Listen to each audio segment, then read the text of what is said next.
नमस्कार दोस्तों, कैसे हैं आप सभी। मैं राहुल शर्मा आप सभी का स्वागत करता हूं एक बार फिर से केडी कैंपस जयपुर के इस ऑनलाइन प्लेटफॉर्म पर।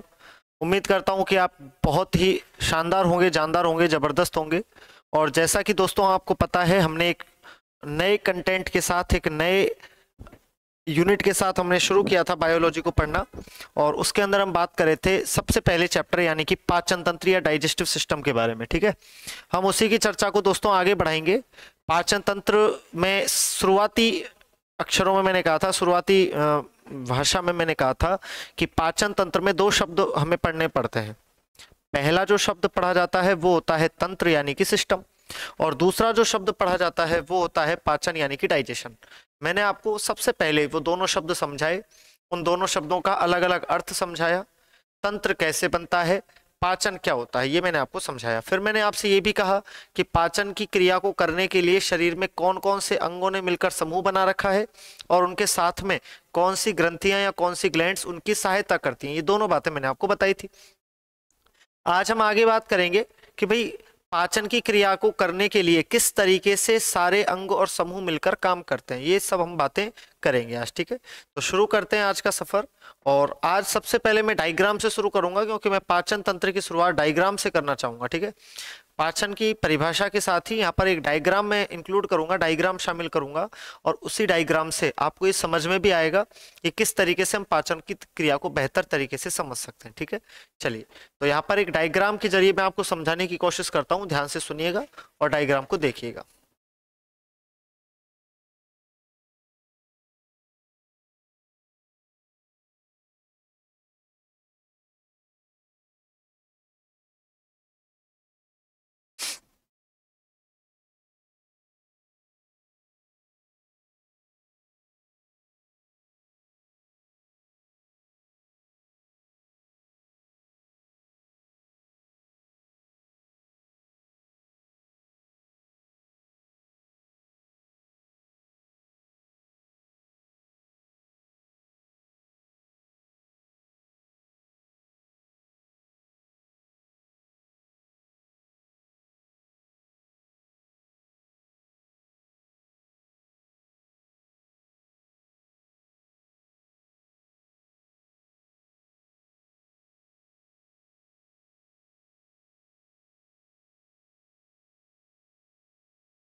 सॉरी।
तो दोस्तों हमारे पास यहाँ पर मैंने पाचन तंत्र का यानी कि मनुष्य के पाचन तंत्र का, ह्यूमन डाइजेस्टिव सिस्टम का एक छोटा सा डायग्राम आपके सामने बनाया है। इसी डायग्राम की मदद से हम पाचन की क्रिया को समझने का प्रयास करेंगे कि वास्तव में पाचन की क्रिया किस तरह से होती है। आइए दोस्तों हम शुरू करते हैं अपनी कहानी को। पाचन की क्रिया को समझने के लिए सबसे पहले हमें यह समझना होगा कि जब हम खाना खाते हैं तो उस खाने के साथ क्या होता है, अर्थात वो खाना किस किस अंग से होकर के गुजरता है, कौन कौन सा अंग किस तरीके से भूमिका निभाता है, ये भी हमें समझना होगा। बात की जाए सबसे पहले नंबर पे, तो पहले नंबर पे जो अंग या ऑर्गन मैं शामिल करना चाहूंगा वो होगा मुख यानी कि माउथ। हमें पता है कि हम खाना मुख से यानी कि मुंह से खाते हैं, माउथ से खाते हैं। खाने को ग्रहण करने के लिए जो अंग है उसका नाम होगा मुख यानी कि माउथ।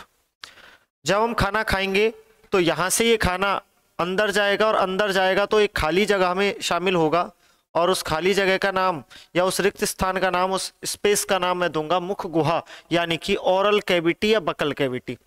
इस मुख गुहा के अंदर कई सारे दांत होते हैं, जीभ होती है मांसपेशियों से बनी हुई, और साथ में कुछ मात्रा में लार भी बनती रहती है, सैलाइवा भी बनती रहती है। यहाँ से ये खाना आगे जाएगा और जिस अंग में जाएगा, अगले अंग में, उस अगले अंग का नाम होगा ग्रसनी यानी कि फेरिंग्स। तो मुख गुहा से खाना अगले अंग में जाएगा और उस अंग का नाम होगा ग्रसनी यानी कि फेरिंग्स। ग्रसनी से आगे निकलकर ये खाना अगले ट्यूब में, अगली नली में जाएगा, जिसे हम ग्रास नली या ग्रसिका के नाम से जानते हैं, ईसोफेगस के नाम से जानते हैं। ग्रास नली जहां खत्म होगी वहां से शुरुआत होती है एक थैलेनुमा अंग की। ये आपको एक थैलेनुमा अंग दिखाई दे रहा होगा और इस थैलेनुमा अंग का या स्ट्रक्चर का नाम मैं देता हूं आमाशय यानी कि स्टमक। खाना इस आमाशय में या स्टमक में जाता है और यहाँ पर लगभग 3 से 4 घंटे तक ये भोजन, ये खाना यहाँ पर रुकता है, ठहरता है। इसके बाद खाना यहाँ से निकलकर इस नली में जाता है और इस नली को, जहाँ से आमाशय समाप्त होता है वहीं से इस नली को बोला जाता है छोटी आंत्र। यानी आमाशय के तुरंत बाद जिस ट्यूब की, जिस नली की शुरुआत होती है उसे छोटी आंत्र या स्मॉल इंटेस्टाइन के नाम से जाना जाता है। छोटी आंत्र का जो भाग सबसे पहले आपको दिखाई दे रहा है आपकी स्क्रीन के ऊपर, उस छोटे और यू आकार के भाग को ग्रहणी या डियोडेनम के नाम से भी जाना जाता है। छोटी आंत्र आगे चलती है, बहुत ज्यादा मात्रा में कुंडलित होती है और इसके बाद ये बड़ी आंत्र में ओपन होती है, यानी कि जहां पे ये खुलती है वहां से शुरुआत हो जाती है बड़ी आंत्र की यानी कि लार्ज इंटेस्टाइन की।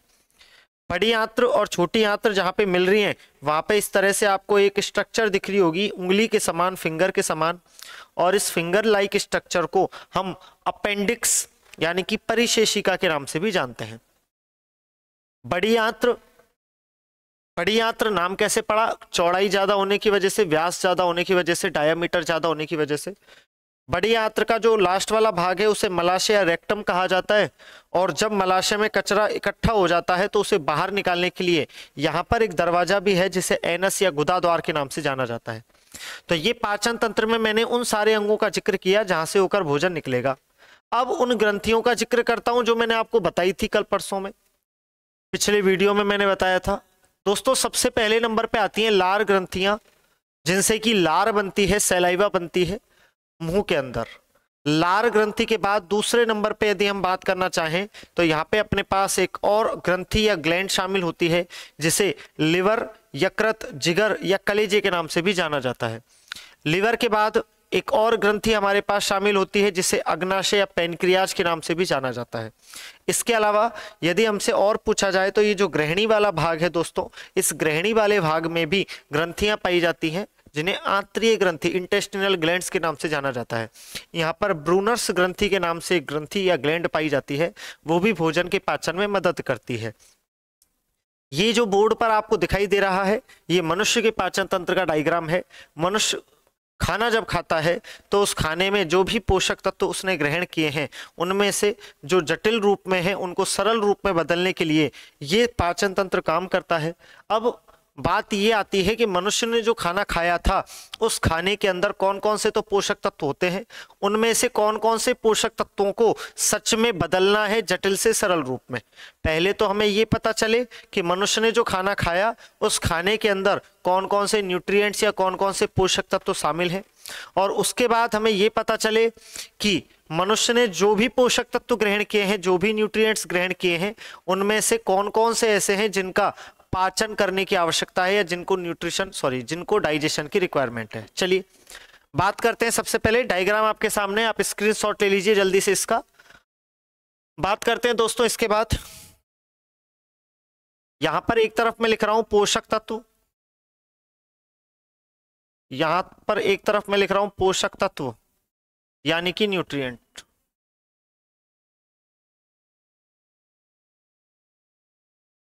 दूसरी तरफ मैं लिख रहा हूं दोस्तों पोषक तत्व के अलावा यहां पे मैं लिख रहा हूं जिनका पाचन होता है या नहीं होता है ना, पाचन। किस किस पोषक तत्व का पाचन होता है और किसका पाचन नहीं होता, ये हम यहां पर बात करेंगे। सबसे पहले यदि हमसे पूछा जाए तो पहले नंबर पे मनुष्य ने जो पोषक तत्व ग्रहण किया उसका नाम होता है कार्बोहाइड्रेट। कौन कौन से पोषक तत्व हमने ग्रहण किए खाने के अंदर? सबसे पहला पोषक तत्व है कार्बोहाइड्रेट, दूसरे नंबर पे आता है लिपिड यानी कि वसा, फैट, लिपिड यानी कि वसा, फैट। इसके बाद यदि हम बात करना चाहें तो तीसरे नंबर पे आता है प्रोटीन, प्रोटीन,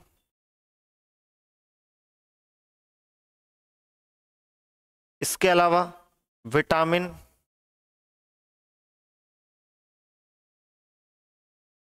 खनिज लवण,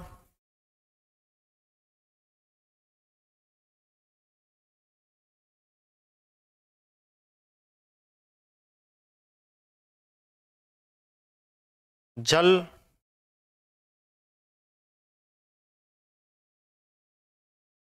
और खाद्य रेशे।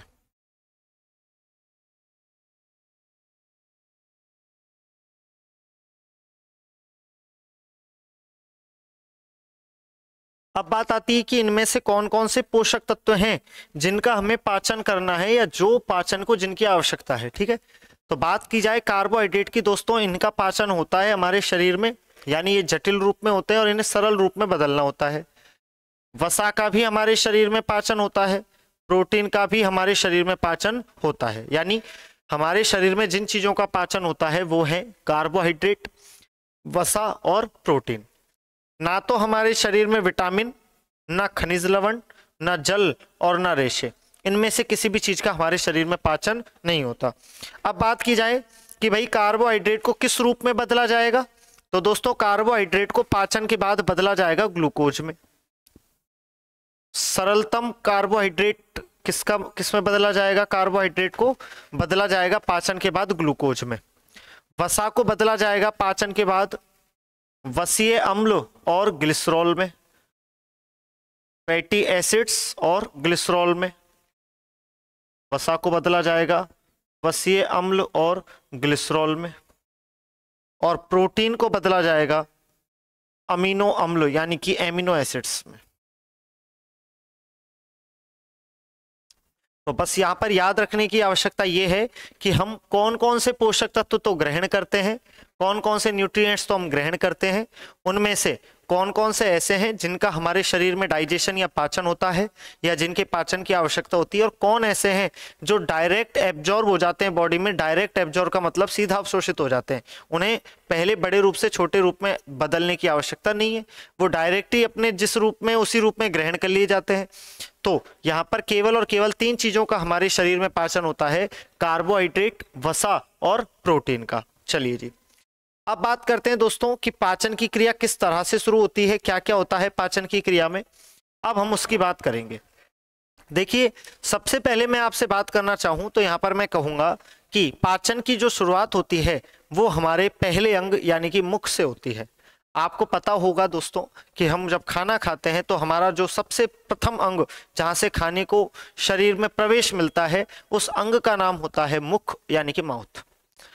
यदि मुख की बात करूं तो ये जो चेहरा आपको दिख रहा है, इस चेहरे के ऊपर 2 होठों के द्वारा मुख की शुरुआत होती है।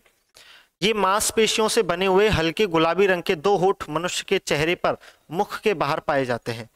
इन होठों का काम मुंह को खोलना और बंद करने का होता है। इसके अलावा आजकल लोगों ने इनके और भी काम नए नए खोज लिए हैं। आगे हम बात करना चाहें तो हम कह सकते हैं यहाँ पर कि जैसे ये होठ खुलेंगे तो हमें एक वो खाली जगह दिखाई देगी, एरिया दिखाई देगा, और उस खाली स्थान को, रिक्त स्थान को हम मुख गुहा के नाम से जानते हैं।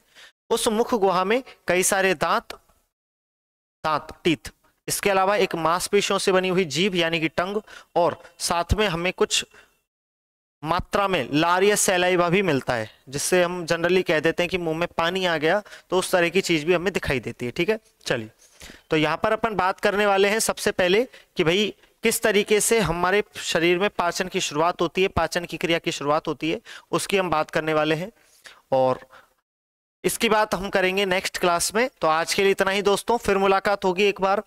यदि वीडियो पसंद आए तो इसे लाइक करें, शेयर करें, सब्सक्राइब करें चैनल को। फिर मुलाकात होगी आपसे। धन्यवाद, शुक्रिया।